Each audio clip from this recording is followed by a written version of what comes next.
guys, this is Roy with Raven Television, and today we have a special guest. This is Jeremy Landgreen with Twin Points Outreach, and we're here at Mardi Gras 2015, and he's in town visiting. We're near the end of Mardi Gras, actually, and we finally rustled some time to sit down and just discuss what God's been doing in his life and his ministry. So, Jeremy, would you like to tell us a little about yourself? Yeah, just a little bit. I've been blessed to be coming down here. This is my 8th time coming down to Mardi Gras, and I remember the very first time I came to Mardi Gras with the ministry. I just looked upon the multitudes, and I was literally moved with compassion. I was tears and crying, and I just came down here the very first time, and God just continues to break my heart for the lost, and so that's what really drives me and moves me. And the Apostle Paul said in 2 Corinthians, the love of Christ compels me. And so to the core of me, you know, if you're trying to get to know me a little better, Pastor Jeremy, the love of Christ really compels me, and compassion, and I just can't stop coming back down here to the Mardi Gras, and whether it's Mardi Gras or street ministry. And so God's really got a burden on my heart ever since then, even a little bit before then, just a burden and a passion for the lost. That's the biggest thing right now is a burden and a passion for the lost. And that's how I got it. I got a burden by going where the people are, right? So that's how you're not going to get that.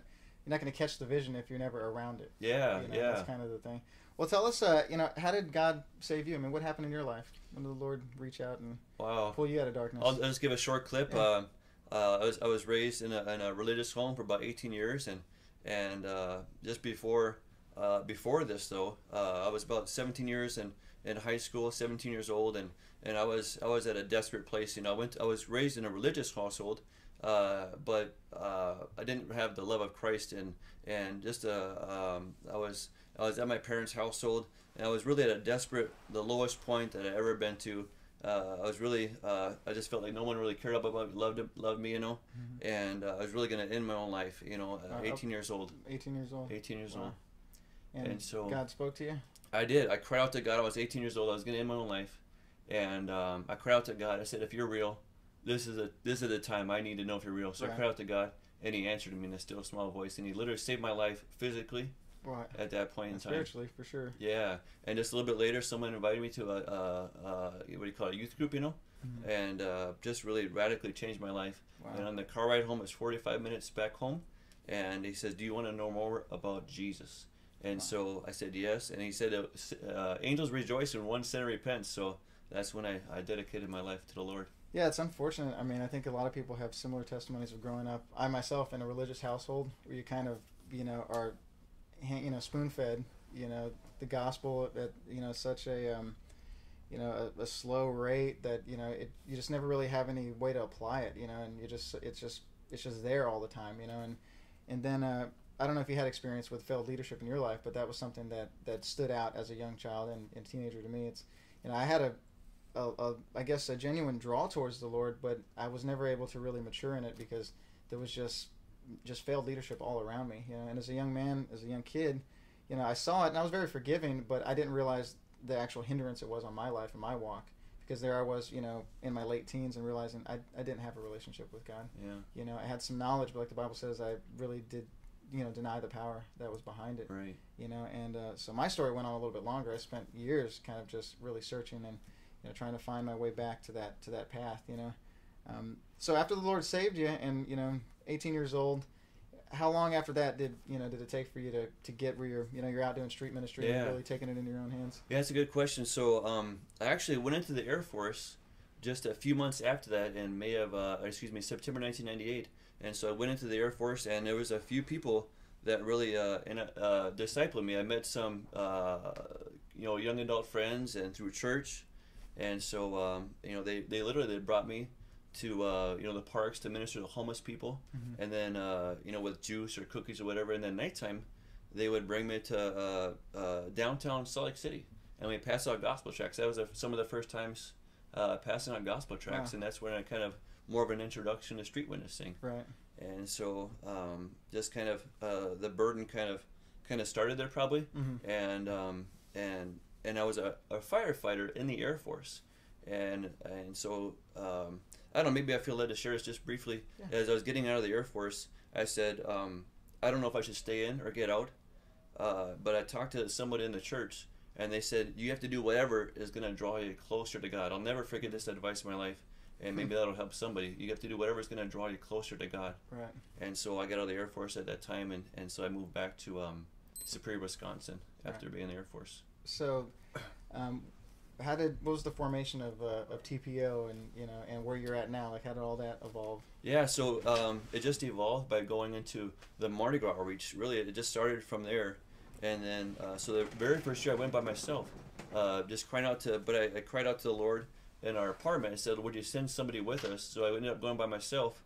And then I'm like, wow, it really opened my eyes. And so I wanted to bring other people with me. And so the second year, I went to Mardi Gras. There's 3 of us. And then the third year, I just invited a few more people. And it was actually people from different churches in the same geographical area. That's so it's a unique. It was a unique thing for me, but I didn't know any different. So I just invited people from my friends from this church and this church, and 2 different states, 2 different cities, just coming together to go forth and share the gospel. Right. So you found people with similar burdens. Yeah. Right. Yep. Similar burden, similar what do you call it? Beliefs. Right. And similar like passions. Wow. To share the gospel. And this is the 8th year that you guys have traveled down. Yeah, it's the 8th year. So has that brought a closer fellowship amongst you guys back there now? I mean, is that? Yeah, it definitely helps. These trips of just being together. It's like, we eat together, we worship together, we spend time together on the buses, and we go back and we just spend more time together. It really just brings us closer knit together overall. Yeah. Right. Well, that's neat. So how does your street ministry look like an average week over there? I mean, what's your when it's not snowing, right? And I just saw a video. Actually, he just showed me a video that a professional, videographer of some sort took of you. How long ago? This was about 2011. Yeah, 2011, and it's really good quality. We'll try to see if we can link it to this one. But in the video, there's literally like snow up to his knees, and he's out there, carrying a cross down the street and setting up for street ministry. I mean, I can't imagine that. I mean. We got shut down tonight, from a little rain and some, a little bit of cool weather and some breeze. But I mean, out there in that kind of weather, in that environment, I mean, man, that really is something. I mean, so what's that like? I mean, what's the, Yeah. Obviously, physically, it's challenging, but what's the response over there, or the, I guess, the look of street ministry over there? Yeah, one of our favorite spots. We'll come together, we'll worship, we'll have a short teaching, we'll go out. But one of our favorite spots was to actually go to a holiday center, which is basically a big bus stop for the local city, and everybody comes through there. And so we'll bring a cross, a 7-foot wooden cross that you saw recently, and we'll just the hard thing about the bus stop is you don't know if you're going to be talking to someone for 30 seconds or 3 minutes. Right. And so you might give them the 30-second gospel, or you give them the 3-minute testimony and gospel. And from that, actually, that we call it crowd or people, there's literally, I saw a stabbing right in front of my eyes there before. Wow. I jumped in. I don't know, Lord just brought this testimony to my mind right now. And my friend is holding a cross. We're actually at the holiday center, Anyway, my friend is holding the cross, and people just storm out of there. They're literally stabbing this guy. I don't think myself at the time. I'm thinking my concern for this young man. Right. And so I literally take my backpack, I have a run off, and as soon as I jump in there, they just scatter. Nothing ever touched me. They just scatter. They just take off. It's the Lord. Wow. And so out of the downtown area, the Lord has done so much fruitful things. And even months later or a year later, they said, "Thanks for coming down there." Wow, cool. In the holiday center, and other areas. So there's Superior and Duluth. We'll go to different parts of actually Duluth and Superior. But through that ministry of going to the holiday center, there's actually been somebody. I handed them a gospel tract, and they thought it was real money, on this kind of tract, whatever, And so he took it and put it in his pocket. But that same individual ended up going into Teen Challenge, and he graduated a year later, and he came on to the Mardi Gras trip after he graduated, and he is faithfully serving the Lord. So yes, street ministry works. From simply handing him a tract one day. Yeah, right. And then we continue to stay in contact, and he went in the Teen Challenge, and he graduated. He's got a wife and kids, and he came down with us at least twice to the Mardi Gras Outreach here. and he is an amazing man of God. Man, that's awesome. So have you guys experienced any resistance as far as setting up and doing street ministry? I mean, I know across the country it kind of varies depending where you're at. I mean, have you had any of those types of issues? I guess we haven't had a lot of resistance. I guess when we go, it's just the people that we talk to either going to accept or reject the gospel. I guess we did go on a mission trip to Minneapolis, and we were preaching and sharing the gospel 2.5 hours away in Minneapolis, and I was actually kind of surprised. It was as I guess intense, if not more, than some of the Bourbon Street opportunities, and the cops shut us down, and I was like surprised. It was like there was all these crowds around in the street, and they were doing more harm to the traffic than we were. We were right on the sidewalk, but we just went a block over, and it was just more fruitful ministry. So we just preach until we're told to stop. So we've been to San Francisco doing open air preaching, and so we just go until they tell us to stop, I guess. Yeah, that's got to be interesting out there, I'm sure. Yeah. So yeah, I mean, I found that especially in stuff like we've done some bus stop things here, obviously the adopt-a-block type things, the less, I guess, hostile environments, that are unlike Bourbon Street, some of my favorite stuff. Right. It really is. I mean, you just, number one, you can hear better. Yeah. Which is always awesome. But you just get such a, just that usually, especially the bus stop. I mean, it's people that are literally in transit. Yeah. They're like going somewhere, and it's not always just physically, but spiritually, Right. And I found the few times that we've gone recently, there hasn't been a single bad conversation I've had out there. I mean, people are just really open, and accepting to the message, and I usually just go up and just ask people, do you like prayer for anything? Can I pray for you today? And I mean, and pretty much nobody says no in a situation like that. Now on Bourbon Street, they'll say no. They're good or whatever, but it's very fruitful, that kind of ministry. So it's a great start, where you need prayer, and also I try to use like maybe where I'm at, the surroundings as a springboard, like the transit. Where are you going? So they're gonna go this location, and so I said, okay, that's great. Where are you gonna go when you die? So I try to use something as a surrounding, or like we're in an elevator in a hospital. Where are you going? Which floor? The third floor. Okay, where are you gonna go when you die? So I just use where I'm at as a springboard, to go into ministry. That's pretty good. Yeah, definitely. Or like Valentine's Day is here.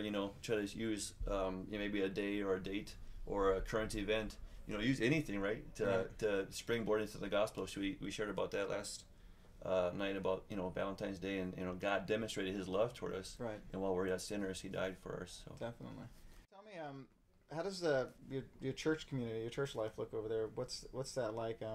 As far as your body of fellowship, and how's that function? What does it look like? Just worshiping God. We just an overflow of our lifestyle, an overflow of worship, and just serving the Lord where we're at, and just seeking the Lord for an increase of vision this year. Right. We're believing for more souls to come into the kingdom in the Twin Ports. Definitely. And we're praying about a couple different opportunities, maybe a church plant or something as well. So we're praying about different opportunities this year. Definitely.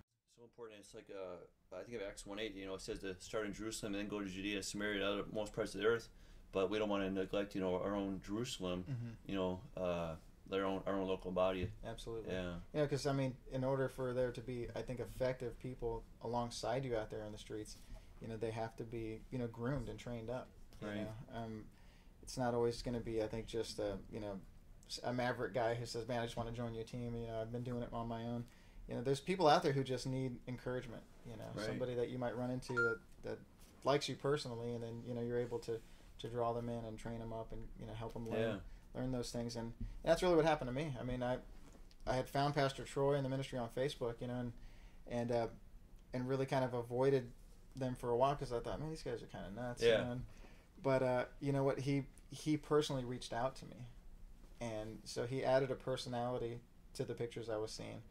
And once I got to start to know him and his heart, it wasn't too long before I was right out there doing something that I never thought I would do, and open air preaching and just standing out there in the middle of people. It just never had crossed my mind before, and now it's a passion. It's something I couldn't imagine not doing, and replicating in other people. So yeah, it seems like a lot of people really want to, but they want it, but it's like almost like an invitation is needed. And then what I like to call it is OJT, take them out for on-the-job training. You know, have them come watch, have them come pray, right. And before you know it, they got their feet in, they're diving in, and they're, you know, talking to people all the time as you go. So definitely. Well, Jeremy, we appreciate your time, man. How can people get a hold of you? Is there a Facebook page? Yeah, there's a Facebook page. You know, it's the page is Twin Ports Outreach. It's a Facebook page. Otherwise, there's an email, twinportsoutreach@yahoo.com. Okay. So those are probably a couple of good ways to start with. All right. Well, guys, I just want to encourage you to keep Twin Ports in prayer, and know that there's other people out there laboring with us that definitely need your support. Via prayer and funding. These guys drove all the way over here and and have to drive all the way back. So there's some practical needs that have to be met too. So just pray that God would meet all the needs for these guys, and we can't wait to see you again soon, brother. I appreciate it. Thanks for your time, man. Yeah, thank you. Bless you.